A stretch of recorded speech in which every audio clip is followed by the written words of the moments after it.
Hey Tide fans, welcome back to another Alabama Adapted Athletics Coaches Show. It's time for Week 5 of the Coaches Show. I'm Dom Taylor, and with me once again is women's wheelchair basketball head coach Ryan Hynes. Coach Hynes, thanks so much for being with us yet again.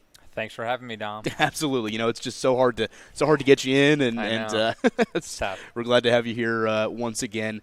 As always, before we jump into this episode, we want to thank Honey Stinger, the sponsor of the Alabama Adapted Athletics Coaches Show.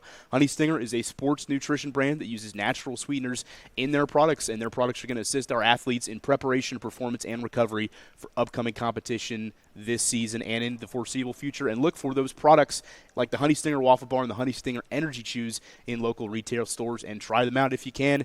And thank you so much once again, Honey Stinger, for being a sponsor of Alabama Adapted Athletics. Coach, the long road trip to Whitewater is over, parts 1 of 2, of course.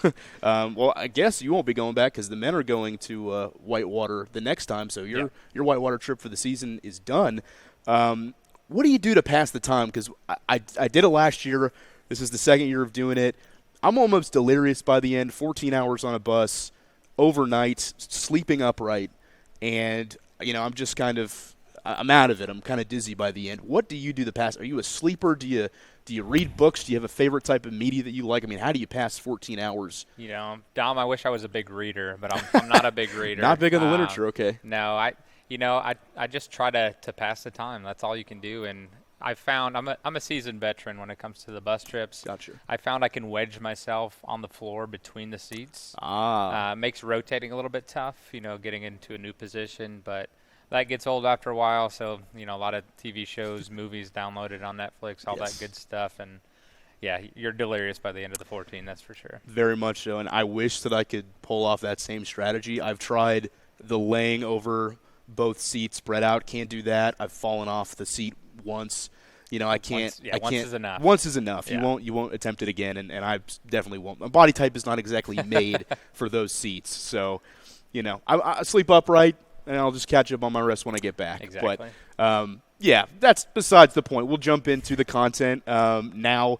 We'll talk about this tournament. It was a impressive showing for your team, as they were 13-1 on the season now, 8-0 in conference play. Wins against Whitewater this weekend, Illinois, UTA, and Arizona. Give us your opening statement on just how you assessed your team's performance with all the travel and a very tight-packed schedule, and how you thought they did against some tough conference opponents. Yeah, I mean, overall was super impressed by the girls' performance. I think we came out in a majority of the games with the right kind of energy, and there was spots in all 4 games where I thought, played to what our potential could be. But then it's just a matter of stringing it together consistently for 40 minutes, and that was our big talking point, especially in the last game. Let's end it with a complete 40-minute game. I don't think we necessarily did a complete 40-minute game, but we came really close in all of the games. Again, just progressing, getting better every day is our big push all season long. And, you know, we talked about at the end, you know, we've just got to get back after this break, and even during break, we've got some stuff that they're going to be required to do, and just keep that kind of growth mindset and getting better every day. And if we do that, I like our odds. I want to talk about a couple wins specifically, the Illinois win and the Arizona win. Starting with Illinois, it's always a tough matchup. Illinois is one of the best programs in the conference division from a history perspective and this season. From the coach's perspective, though, when the game is starting, this is a high-emotions game all the time. The history last season with the national championship game, the buzzer beater. Can you sense at the beginning when Illinois jumped out to an early lead, were the emotions high, and was the team pressing too hard and making some early mistakes? And how did you ground them and get them back in and kind of settle them in for the rest of the game? Yeah, it's one of those games where, like, you can just see we're a little bit overhyped. And, you know, my message is, hey, it's just another game. But you can say that, and doing it is a different thing. But, yeah, we were definitely a little bit overhyped and just excited to play Illinois for the first time this season. Obviously, last year ended with an exciting one. So we were excited to see them. We were a little bit pressing ourselves at the start of that game. But, yeah, we took an early timeout and talked about, hey, like, the looks we're getting are perfect. Like, we're getting easy looks, the looks we want. They're just not dropping, and it's because we were pressing ourselves a little bit. And defensively, we were doing a lot of good things, just not completing and finishing off possessions the right way. So I think the girls realized, hey, we're we're in a good spot. It's just a matter of finishing possessions, finishing offensively and defensively, and we settled down and calmed down. But yeah, we were definitely excited to play that game. And again, in that game too, there was moments we did great. There was moments we were just pressing ourselves a little too much. Now, Runley Clayton for the Illini, she's a great shooter, a local girl. She's from Alabama, went to Illinois, but in this last game she went 6 for 11, and your defense forced her to take some tough shots. I mean, she's a very accurate shooter, but for the rest of the game and pretty much for the majority of it, your squad really shut her down defensively. 6 for 11 is pretty good for her in terms of just defensively how you match up against that. What was the game plan to limit her scoring opportunities and attempt to shut her down? Yeah, as far as Illinois is concerned this year, like she's their most consistent outside shooter, so we keyed in on her, making it tough for her to get looks up. She's a low pointer, but one of the best low point shooters that I've seen in a long time, that's for sure.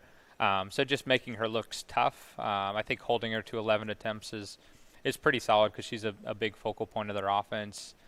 Just making the game and the offensive looks for her as tough as possible. That being said, she still shot a pretty high clip because she's a good shooter. So, now for Gonzalez, for your team, one of the best scorers off the bench for this Crimson Tide squad this year, Chicago native. So she's right there in Illinois' backyard and decided to go to the Crimson Tide. Illinois recruited her closely, and then in this first game against them, she had 23 points and 11 rebounds. Did you talk with her before the game? Did she express any added motivation in this one, or was it pretty much just business as usual for her? And then additionally to that, just talk about how you've seen her develop so far this season and a lot of the production that she's had off the bench. Yeah, I think with it's a lot like the whole team, just a little bit, maybe overhyped to start, but she kind of settled in pretty quickly, I thought, when she came in at about 5 minutes off the clock. Like I've mentioned before, she's just an impact player. When she comes in right now off the bench, it's just a different look, and she's really tough to stop with her aggressiveness. I think she was 1 assist or rebound shy of a triple-double in that game. So she comes in and makes an impact right away. And then, as far as her development so far, she's one, like I mentioned, with that growth mindset. She is getting better every day, and she came in a talented player, and I think she's only gotten better, and just really excited for her individual future and then obviously what she's going to bring to the team moving forward. She had a great game against Illinois. She had another great game against Arizona, and we'll kind of move into that game now as well. After you got that 67-49 win against the Illini, the next morning you face Arizona, and there's a little bit of this slow start. Arizona actually leads at the end of the first quarter, 12-11. And so in your previous 2 wins against them, that wasn't the case. The Crimson Tide jumped out to a really fast start. What did you see in the beginning of this game that you immediately needed to jump on and change a little bit from a coaching perspective? Yeah, honestly, just watching our warm-up, we came out really low energy, which is unlike us this year. We've done a pretty good job in our warm-up and starting games with the right energy. But yeah, this one, the first game of the day after an emotional, win that day before, I think kind of attributed to our slow and low energy warm-up, and that definitely carried into the game. And after the first quarter, before the second quarter started, that was my main talking point, is like, hey, just to be transparent and honest, I could tell we were going to get off to a bad start based on how we started our warm-up. So yeah, we heard the message. We realized that we just need to pick it up from an energy standpoint. From that point on, I think we did a great job, and we played a really, really solid 3 quarters after that. Yeah, I was just about to add. I mean, Arizona made 1 of their last 24 shots from the third and fourth quarter on. Yeah. And defensively completely turned it on. And the final score was 62-19, which actually, even though Arizona started with their highest total in a quarter against you this season, they ended with their lowest overall score against the Crimson Tide all year. And so defensively, it was a complete night and day from the first couple quarters. I'm assuming, was it the same defensive adjustments as what you made in that second quarter to turn it on at that point? Yeah, it was, like I said, second quarter was great. They hit a few shots, but they were tough looks, different from the first quarter. And just our energy offensively, transition, and defensively was the difference. And obviously we put a big emphasis on our half-court defense. And, to hold any team, it doesn't matter who it is, to 2 points over 2 quarters is a hell of an effort. And I was really, really proud of the way we responded to that slow first quarter start, because it would have been easy to just grind through that game. But we responded the right way and finished it really well. Getting ready for next semester, what are you hoping to focus on after you've had a few tournaments under your belt up to this point? What's the next step for this team if they want to continue this success, specifically their next upcoming tournament, the Hollister Winter Bash in January? What are the next steps that you need to see from your team to go to that next level of play? I think no like big changes. I think it's kind of stick to the same plan. It's just getting sharper and better at every little detail that we do in practice, and then that'll obviously transfer into the games. I think from a specific standpoint, like we've seen a majority of the teams now, so we can get a little bit more specific with our game plans. We've got good film on a lot of these players on the other team, so we can get a little more specific with some of the things we're looking to do against specific opponents. But yeah, from just an everyday standpoint, it's same old routine and just getting better every single day. I know it's repetitive, but that's how championships are made. Championship teams are built. Is nothing crazy. It's just hard work and getting better every day. Consistent, sustained success, and the last few seasons we've seen that. So hopefully we continue to see that in the remaining semester and coming up in January. So very excited for that. Coach, thank you so much for being with us today. Holiday tradition. Before we go, I got to do it. I did it with Thanksgiving, and I got to do it with Christmas and the holiday season, just a few weeks away. Do you have a holiday tradition growing up in Scotty, in Wisconsin? What do you do? What's the Hynes family household? What is the Christmas tradition? Nothing crazy, Dom. I would say, so my birthday is actually the day after Christmas. Oh, really? Okay. So I'm I say it a lot just so I can get the idea out there to family and friends. A lot of times I'll get one gift, and it's like, oh, this is for Christmas and your birthday. I was going to ask you. Is it? Seems like one. But no, like in all honesty, just, getting together with family, enjoying some good food, some good company. And, I love Christmas. It's one of my favorite times of the year, so That's excited. We're polar opposites, see, because I have the June birthday, right? So I get evenly spaced 6 months in between presents growing up, right? I had Christmas and I had June. So it was a 6 month ideal, right? Yeah. And you had to deal. It's the cross you had to bear of the 26th. Maybe a tougher person, I think. Yeah. We'll debate that off camera for sure. But thanks for that little jab. I appreciate that.